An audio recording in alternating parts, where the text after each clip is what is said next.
G'day viewers, my name's Graham Stevenson and I'd like to invite you to come on a journey of creativity and learning and adventure through the series Colour in Your Life. There's an artist in every family throughout the world, and lots of times there's an artist deep down inside all of us as well. So grab your kids, your brothers, your sisters, your aunties, uncles and mums and dads and come and see how some of the best artists do what they do.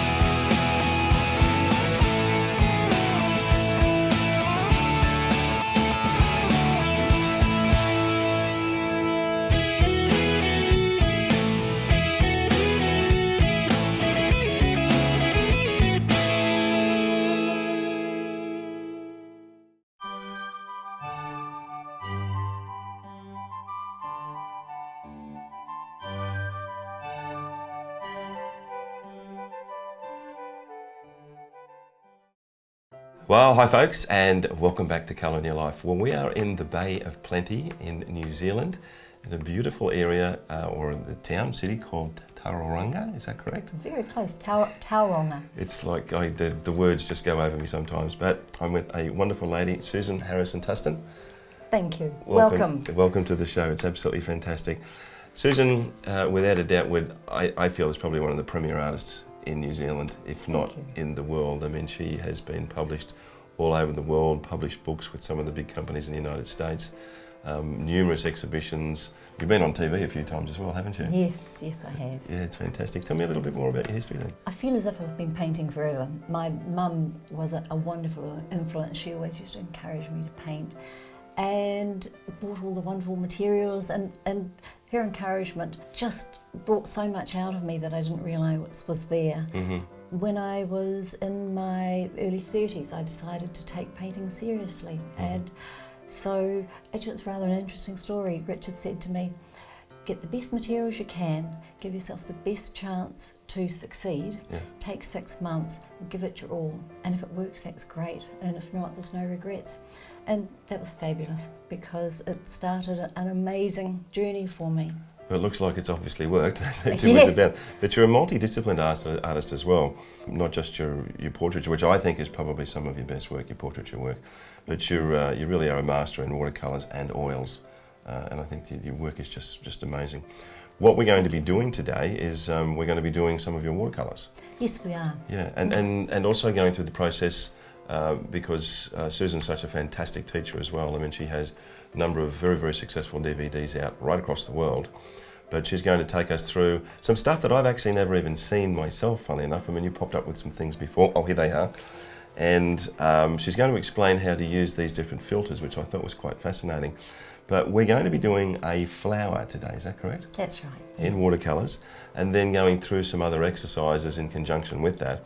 And then as you will see as we go through the show, the amazing work that Susan done is just extraordinary stuff, it really is. So let's get stuck into this and go along for the ride and see what comes of it. I think it's going to be amazing. Let's go for it.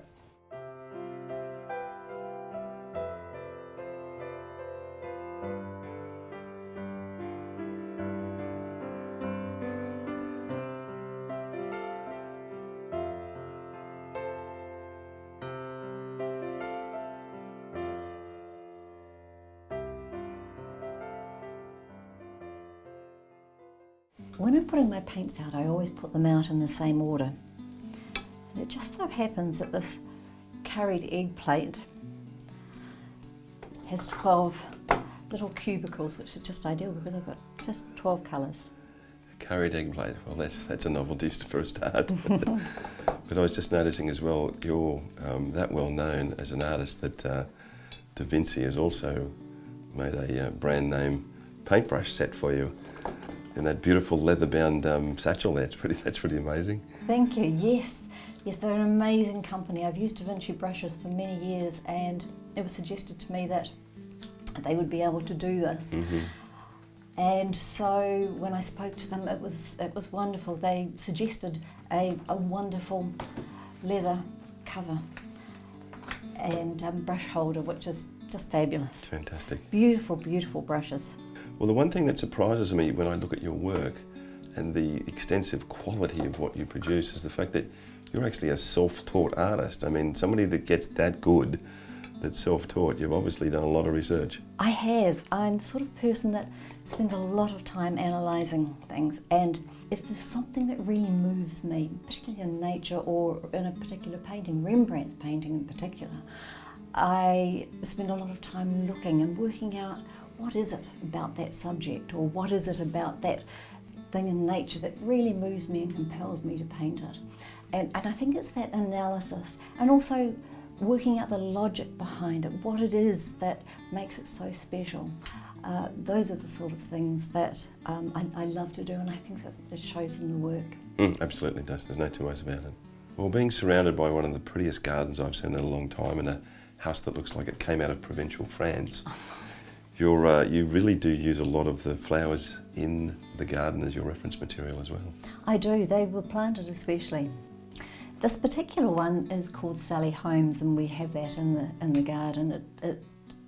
It has magnificent clusters of blooms. It's just beautiful, and it features in a number of my paintings. In fact, I think it was in my first DVD as well. What I'm going to do, we're going to be using a photograph because that's the most logical way of showing you what I do. But I always urge people to paint from life if that's possible. I'm just going to demonstrate a single petal. I'm now going to lay in my yellow underwash. Usually it's 2 steps. The benefits of the yellow underwash are that it allows the painting to really glow. You imagine stained glass. Pieces of stained glass, one laid on top of each other, all transparent. Well, that's exactly the same as the paints that I use. They're transparent or semi-transparent colours. And is this something that you do all the time in your work? Yes. Okay. Certainly with my watercolour. Now let's talk about my priming method. This is an invaluable method that I use in the first 2 or 3 layers of my paintings. What it does, it allows the water to get into the inner layers of the paper. What happens with that colour that gets pulled down into those lower layers is that it's actually set within the paper. So we've got isolated layers, and that's what adds to the wonderful luminosity. Now you've seen me put in a clear water wash. That's step 1 of my priming method. Just as the sheen had gone off that first layer, I've laid in another clear water wash. That's step 2 of my priming method. And you can see that there's still a sheen on the top of the surface. Now's the time to come in with my colour. This is step 3. I drop my yellow, and I always start in the darkest area first. And you'll see that I'm dabbing. I don't stroke, I dab. I let the water move my paint, and that's how I create those lovely soft blends of colour.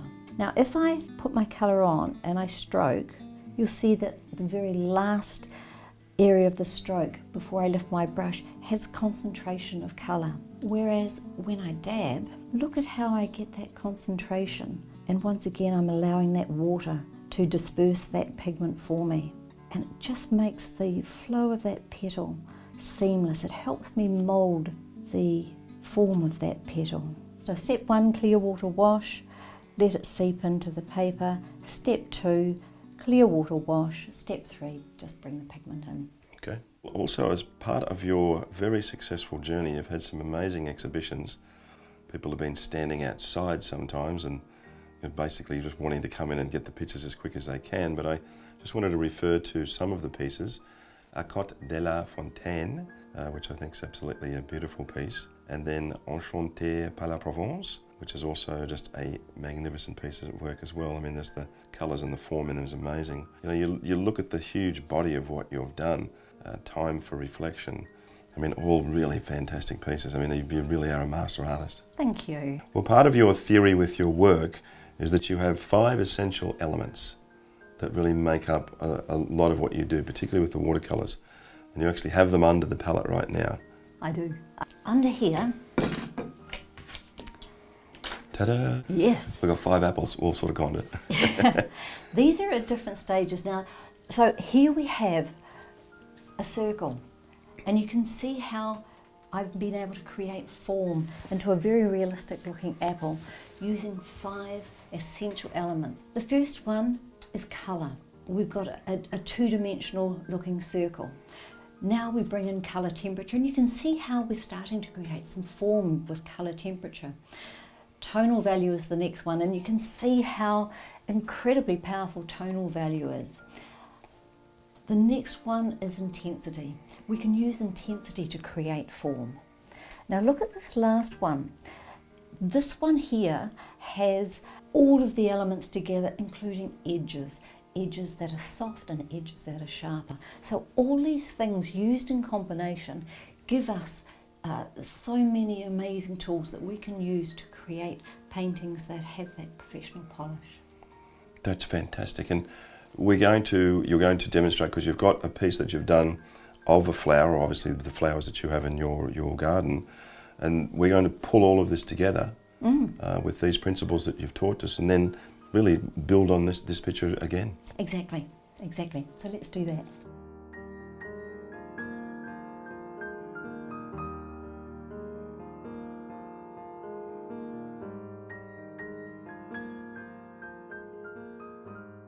Now I've also got some footage of Susan working on a new metallic range of paintings.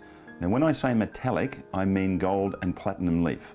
Susan has actually used a specially prepared board and applied the gold and platinum leaf.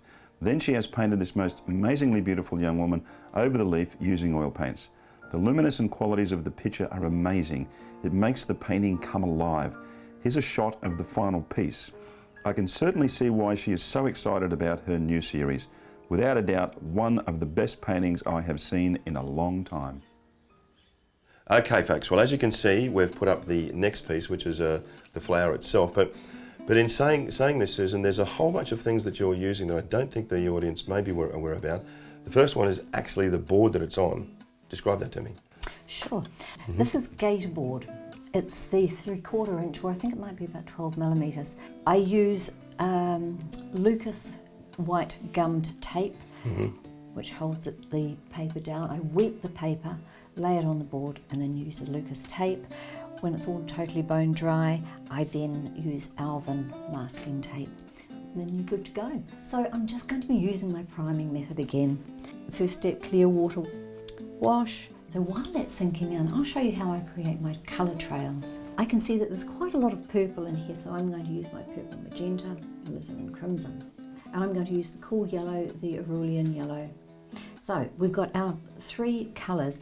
That wash has sunken in, and I'm going to add my clear water wash, step 2 of my priming method, and go straight in with my warm colour. One of the other big things that I've noticed in your work, and you've painted a lot of great New Zealand animals, and there's a picture of a takahe that we're just putting up at the moment, which is one of the rarest birds in the world. It was only rediscovered in 1948, but I think the most amazing part about that is that your son Glenn is the boss of the recovery program for these birds and reintroducing them back into the wild again. Isn't that amazing? Oh, it's just so wonderful, incredibly fulfilling for Glenn, and we're so proud of what he's doing. It's really making such a difference to these birds, which were once thought extinct. I think in 1948 they thought it was extinct. So it's been such a pleasure to be able to go into places where I'm able to watch these birds and capture them just as they are in nature. That's one of the big things that inspire me too. Now, these have been sitting on the table since we started here today, and I want you to tell me how these are going to be used. Sure. And what are they again? What are they? These are called colour previewers, and the point of them is that they're transparent. They also are graduated. So you've got a light area, which would be equivalent to a very pale wash, right the way up to a much darker wash. In this case, what I'm going to do is use some Payne's Grey Bluish. Let's see if that works. It's quite strong, but you can see that in the lighter area, that is actually really going to push that background further back, and right up next to the main subject, we'll find that it will really push the main subject forward. So that tells me that that's the colour that I need. But you can also use them in combination. For instance, you might decide maybe a little bit of alizarin crimson with Payne's Grey Bluish. You can take this off and try several if you want to. But I feel that Payne's Grey Bluish is going to give me the effect that I want. So let's do that. Absolutely. And if anybody wanted to get in touch with you about those, they can just go to your website, can't they? Yeah, go to my website. There's a contact form there. Contact me. I'm more than happy to help you. Fantastic idea. So I'm going to really throw this area up here right back. Mm-hmm. That cools the background and it allows the main subject to be the leading lady. I'm not worrying about my edges at this stage because I sort that out in the fine tuning stage right at the end. So I'm going to put some water on my palette. Mm-hmm. And I'm certainly going to try Payne's Grey Bluish initially and see how that goes. The colour previewer tells us that it's going to make quite a difference. So just dab it on again? Yes, just dab it on. Once again, I'm letting that water move it for me. But you see how it's throwing that little bit of orange right back? Now you also do some pretty amazing international workshops as well that combine not just painting, but sightseeing, wineries, Yes. historical places. That sounds fascinating. That'll be an amazing thing to go on. So how many times a year do you do those? The painting tours are once every 2 years. It's such a fun thing to do. Last September we were sitting in a meadow in the Swiss Alps overlooking the Eiger and capturing the snow-capped Alps. It was just a magical thing to do. But I also do international workshops. I teach in New Zealand, Mm-hmm. I teach in Australia, and I also teach in the US. So kept pretty busy. Absolutely. Actually, part of one of your big supporters in what you do is Mr. Derek Parker from Parker's Art Supplies in Sydney. Yes. He's a fantastic man that has been right behind you, and many, many other artists into the Proviso as well. He's always there to help everybody out. He's a wonderful guy, and you know it's a one-stop shop. Because teaching internationally, a lot of people want to just go to one shop to get all the products that I use. Well, Derek's been great. He's imported things in from Germany, from the States, from all over, so that like the right gatorboard, there are a lot of imposters out there. The tapes that I use, the brushes from Da Vinci. He has my signature sets, and he has the paints that I use. So you know he's been absolutely wonderful, incredibly encouraging, and just a great guy. Also, another huge supporter of you is dear Herman Meyer from Da Vinci Brushes. It's fantastic. Yeah. Lovely, lovely people. I've been using Da Vinci brushes for many, many years. I've tried lots of different brushes, but the Da Vinci brushes are absolutely superb. And Herman has been a wonderful support to me over the many years. But you know, I just love their philosophy too. They're very much into the environment, and that's a very special thing about their brushes. But you know, I just can't surpass them. This little cheap brush, the Series 122, that's my workhorse. It's just a synthetic brush, but I use that for lifting out any areas that I want lighter. This incredible brush is amazing. I developed this alongside Da Vinci. The most amazing brush, incredible point. You can do fine areas as well as large areas.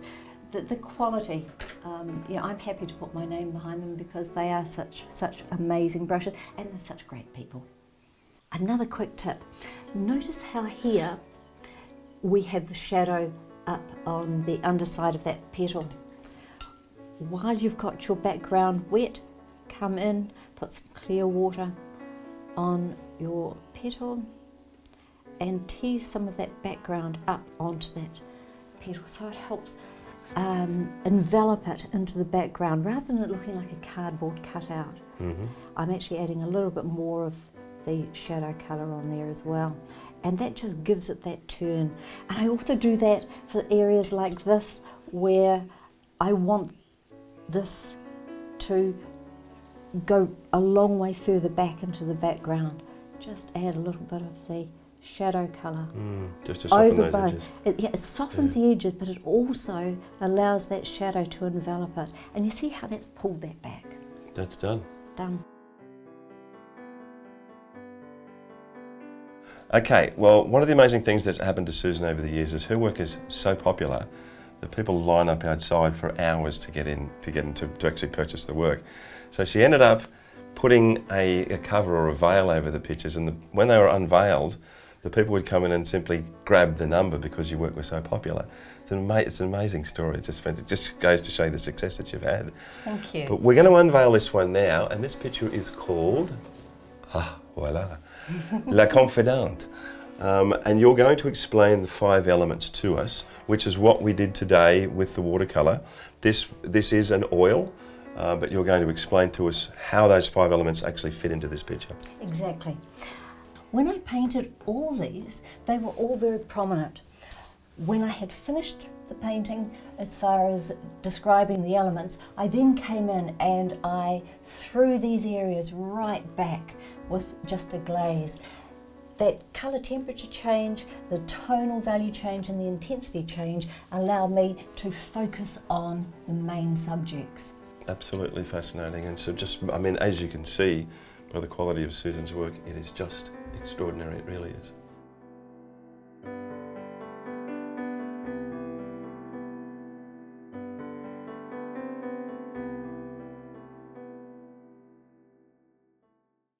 Okay guys, a fantastic day. Thank you so much, Susan. Thank you, Graham, it's been fun. It was an absolute pleasure, and a master artist. I mean, international workshops, if you wanted to go on those, I suggest you do so and get in touch with Susan. She has some fantastic DVDs out on watercolour, painting, so many different things you can do. And also you've got a number of books out that you've produced as well. So she's a very, very well-known lady under any circumstances.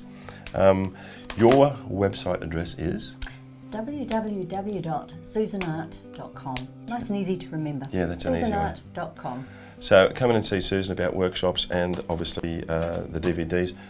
Plus her work, as I said, it's hard to get at the best of times, so particularly when you've got a veil over it and somebody just grabs a number, you know she's popular. Also, colourionyourlife.com.au. Come and talk to us. We've got some fantastic things going on these days, plenty of DVDs in there as well. And go into YouTube and to Facebook as well. Our YouTube channel seems to be going pretty nuts these days, which is good for everybody in the end anyway. But we had a great time here today in New Zealand at the Bay of Plenty, Tauranga. Exactly, well done. We've got some crazy names around here. And we're going to be here for a little while filming some other amazing people, but we're going to head off again. And remember, until we see you, make sure you put some colour in your life, guys. All the best now. Bye. Bye now.